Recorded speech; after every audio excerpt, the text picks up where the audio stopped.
नमस्कार, एवं उत्तराखंड देख रहे हैं आप। मैं हूं आपके साथ ऋतुश्री बधरिया। खबरों की शुरुआत से पहले एक नजर हेडलाइंस पर।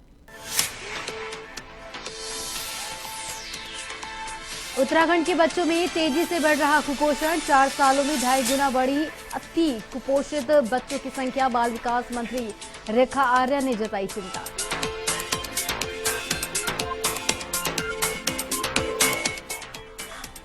इटावा में केदारेश्वर मंदिर निर्माण पर अखिलेश यादव ने उठाए सवाल। कैबिनेट मंत्री गणेश जोशी ने साधा निशाना, कहा सेंसिटिव मामले पर नहीं बोले तो अच्छा।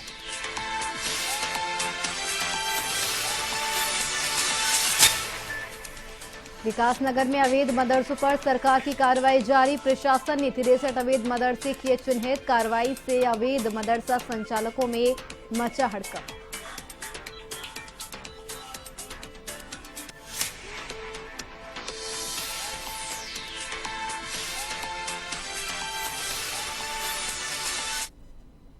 और अब बुलेटिन में खबरें विस्तार से। उत्तराखंड कांग्रेस हाल ही में हुए निकाय चुनावों को देखते हुए एक ड्राइव करने जा रही है, जिसमें कई महत्वपूर्ण चीजों को देखा जाएगा।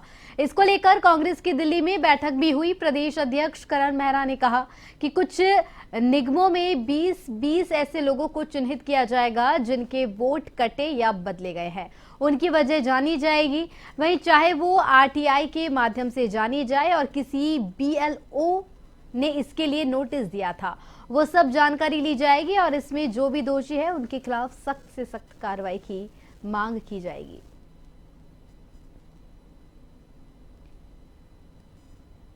एजेंडा जो 3 रूप में था, पहला था इलेक्टोरल में जो गड़बड़ियां हुई हैं, महाराष्ट्र का उदाहरण है, जिसमें संसदीय चुनाव में भारी अंतर से कांग्रेस और उसके समर्थित दल जीतते हैं और 4 महीने बाद विधानसभा के चुनाव में जितने वोट उसमें लाए थे संसदीय चुनाव, उतने ही वोट लाने के बाद भी हार जाते हैं।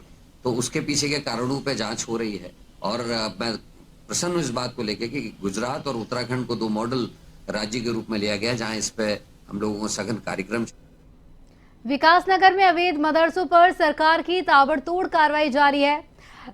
माटीडेल, हरबटपुर, कुंजा में प्रशासन की संयुक्त कार्रवाई में 5 अवैध मदरसों को सीज किया गया है। सरकार की इस कार्रवाई से अवैध मदरसा संचालकों के बीच हड़कंप मचा हुआ है, लिहाजा विरोध भी शुरू हो गया है। सरकार पर एक पक्षीय कार्रवाई के आरोप लगाए जा रहे हैं। स्थानीय लोगों का कहना है कि और भी कई सारे धार्मिक स्थल है और अवैध मकान है, मगर रमजान के महीने में मुसलमानों को ही क्यों टारगेट किया जा रहा है। एसडीएम विकासनगर विनोद कुमार ने बताया कि कुल 63 अवैध मदरसे चिन्हित किए गए हैं।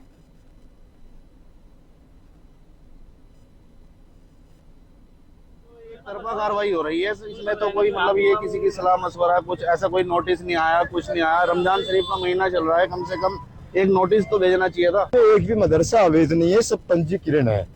रही मान्यता के बाद लोग लगे हुए हैं। मदरसा बोर्ड ने अभी अपनी प्रकृति क्रिया शुरू की है, उसमें मदरसा वालों को हम कह रहे हैं काम कर रहे हैं, लग रहे हैं। अभी 51 उन्होंने अभी मान्यताएं दी है। मदरसे वालों को पहले इस बात का पता नहीं था, पता है। इनको रजिस्ट्रेशन कराना होता है मदरसा बोर्ड में, वो रजिस्ट्रेशन इनके द्वारा नहीं किया गया था और कईयों के द्वारा जो बुनियादी सुविधाएं हैं उनका भी पालन नहीं किया। कुछ घरों में भी मदरसे चल रहे थे जिनको सील किया। अभी जो ये बुनियादी सुविधाएं जो दी जाती हैं वो नहीं थी, उसमें पंजीकृत इनको नहीं किया गया है, एमडीडी के द्वारा नक्शा पास नहीं किया गया था। तो इनका उत्तराखंड में बच्चों के कुपोषण के मामले तेजी से बढ़ रहे हैं। पिछले 2021 से अब तक देखा जाए तो राज्य में कुपोषण के मामले 2.5 गुना ज्यादा बढ़े हैं। और हैरत की बात यह है कि राज्य सरकार ने कुपोषण की लड़ाई में तब से अब तक जो है 450 करोड़ से ज्यादा रुपए खर्च किए हैं। राज्य में अति कुपोषित बच्चों की संख्या 2900 से ज्यादा है, जो 2021 में तकरीबन 1100 थी।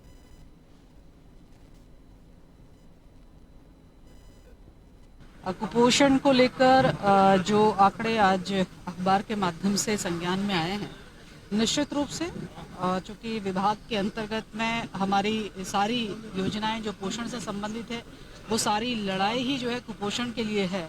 और सारी योजनाएं, चाहे वो दूध हो, केला हो, अंडा हो या राशन हो, सभी का लक्ष्य एक ही है कि हाँ। समाजवादी पार्टी के राष्ट्रीय अध्यक्ष अखिलेश यादव की ओर से इटावा में केदारेश्वर मंदिर का निर्माण कराया जा रहा है। इसको लेकर उत्तराखंड सरकार के कैबिनेट मंत्री गणेश जोशी ने अखिलेश यादव पर निशाना साधा। मीडिया से बातचीत करते हुए गणेश जोशी ने कहा कि बहुत ही सेंसिटिव मामला है। अखिलेश और उनकी पार्टी ने हमेशा इसी तरह के कृत्य किए हैं और ये कैबिनेट में भी आ चुका है कि इस तरह मंदिर का निर्माण नहीं किया जा सकता।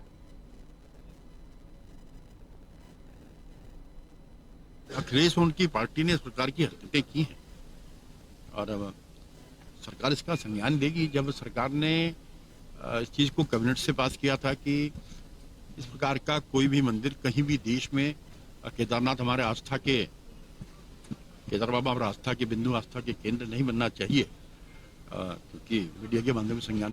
चंपावत जिले में एसपी अजय गणपति की अध्यक्षता में 24 फरवरी से चल रही पुलिस आरक्षी शारीरिक दक्षता परीक्षा को सकुशल संपन्न कराया गया। एसपी चंपावत अजय गणपति ने बताया कि भर्ती परीक्षा को निष्पक्ष और पारदर्शी तरीके से संपन्न कराए जाने के लिए सभी चरणों को राजपत्रित अधिकारियों की निगरानी में और सभी चरणों की वीडियोग्राफी कराई गई। परीक्षा में कुल 2694 अभ्यर्थियों की ओर से आवेदन किया गया।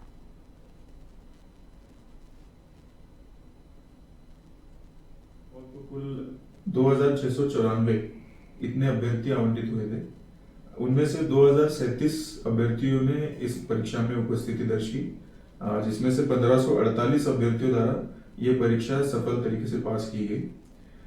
28 फरवरी के दिन तेज बारिश की वजह से ये परीक्षा, शारीरिक दक्षता परीक्षा को स्थगित कर दिया गया था, जिसको पुनः 2 मार्च प्रदेश में लागू यूसीसी में विवाह और वसीयत पंजीकरण से अधिवक्ताओं और दस्तावेज लेखकों को बाहर करने के विरोध में आज जिले भर में अधिवक्ता कार्य बहिष्कार पर रहे। अधिवक्ताओं ने रुद्रपुर में जिला बार एसोसिएशन की अगुवाई में कलेक्ट्रेट में प्रदर्शन किया। उन्होंने एआईजी दफ्तर से कलेक्ट्रेट तक जुलूस निकाला। प्रदर्शन कर रहे अधिवक्ताओं ने कहा कि 12 दिन से अधिवक्ता और दस्तावेज लेखक कार्य बहिष्कार कर आंदोलन कर रहे हैं।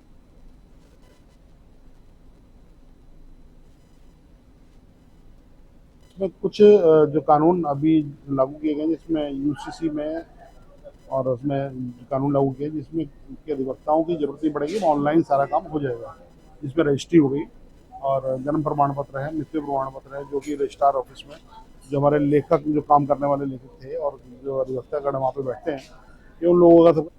उत्तराखंड एसटीएफ और रुद्रपुर कोतवाली पुलिस ने 25,000 के इनामी अपराधी को हिमाचल प्रदेश के ऊना से गिरफ्तार किया है। इनामी अपराधी गुरदीप उर्फ गुरप्रीत सिंह वर्ष 2020 से फरार चल रहा था। गुरप्रीत सिंह ने वर्ष 2020 में मेरठ के रिटायर्ड लेफ्टिनेंट कर्नल रक्षित कुमार से मकान और प्लाट दिलाने के नाम पर 27,37,000 रुपए की ठगी और धोखाधड़ी की थी।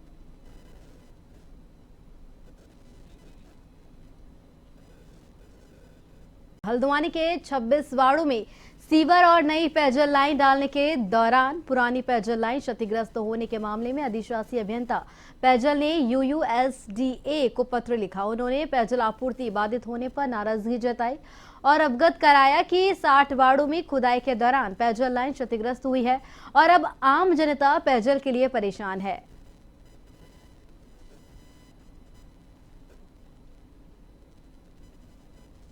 काफ़ी शिकायतें हमारे पास प्राप्त हो रही है। मुख्यतः ये बमोरी का एरिया हो गया, पीली कोटी का हो गया, छड़ैल का एरिया हो गया, वहाँ जो ये पाइपलाइन ले कर रहे हैं या सीवर लाइन्स ले कर रहे हैं, तो हमारी जो पुरानी पाइपलाइंस हैं वो डैमेज हो रही हैं, तो उसमें कुछों के जो निजी कनेक्शंस होते हैं वो भी टूट जा रहे हैं। तो जब भी ऐसी शिकायतें आती है या वहाँ से सुधार नहीं किया जाता है तो इनके पीएम में उनको पर्सनली भी इन्फॉर्म करा जाता है उनको, तो उनकी टीम भी जाती है, हम लोग भी अपनी टीम भेजते हैं यहाँ से और पूरा प्रयास करते हैं कि जनता को इफेक्ट ना। प्रोजेक्ट के अंतर्गत काम चल रहा है, वहाँ 2 तरह का कंटिजेंसी है। एक तो ये है कि जहाँ पर लाइनें अभी ट्रायल हो चुके हैं और लाइनें ठीक हैं, उनको हम जल्दी से जल्दी सुचारू करने की कोशिश करेंगे। दूसरा, जो टैंकर्स हैं उनकी भी संख्या बढ़ाई जाएगी। जल संस्थान जो रूटीन में अपने लगाता है, उसके अतिरिक्त यूयूएसडीए के माध्यम से भी हम लोग इसमें प्रयास करेंगे कि कुछ कंटिजेंसी हम लोग वहाँ प्लान करें।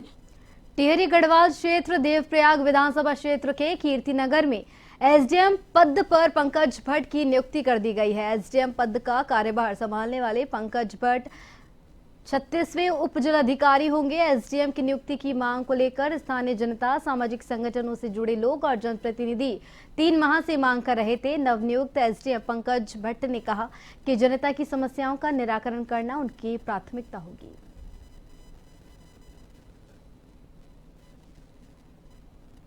जब जनता की मांग ऊपर तक पहुंची और लोगों की मांगों के अनुसार और आपके चैनल के माध्यम से जब सरकार और प्रशासन में जब ये बातें गई तो यहाँ पर एसडीएम की नियुक्ति हुई और अब जो है लोगों के काम हो रहे हैं। तो हर्ष की बात है कि मेरी जो पहली नियुक्ति है वो देवभूमि कीर्तनगर में मेरी पहली नियुक्ति हुई है।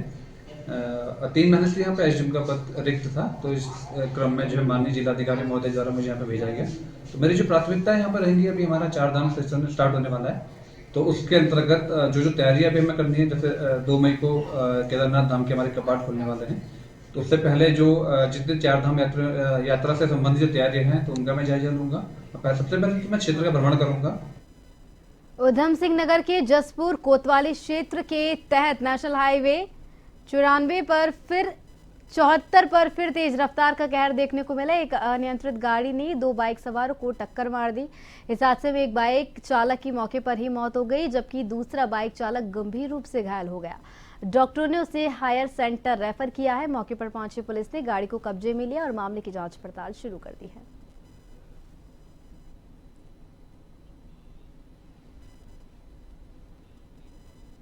और उत्तराखंड में अब मौसम बदलने लगा है, जहां शाम और रात के समय मौसम थोड़ा ठंडा होने लगा है। वहीं दिन में मौसम में काफी बदलाव है और गर्मी शुरू हो गई है। इसको देखते हुए डॉक्टर्स ने लोगों को एहतियात बरतने की भी हिदायत दी है। दून मेडिकल कॉलेज के मुख्य चिकित्सा अधीक्षक डॉक्टर रविंद्र सिंह बिष्ट ने कहा कि मौसम बदलने के साथ साथ लोगों में एलर्जी की शिकायत ज्यादा रहती है। जो ये सीजन है, जो फ्लावरिंग स्टार्ट होने से पहले का सीजन होता है, जो बौर आने का हम जिसे कहते हैं, ये सीजन हमारे देहरादून के लिए बहुत इंपॉर्टेंट हो जाता है, क्योंकि वैली है।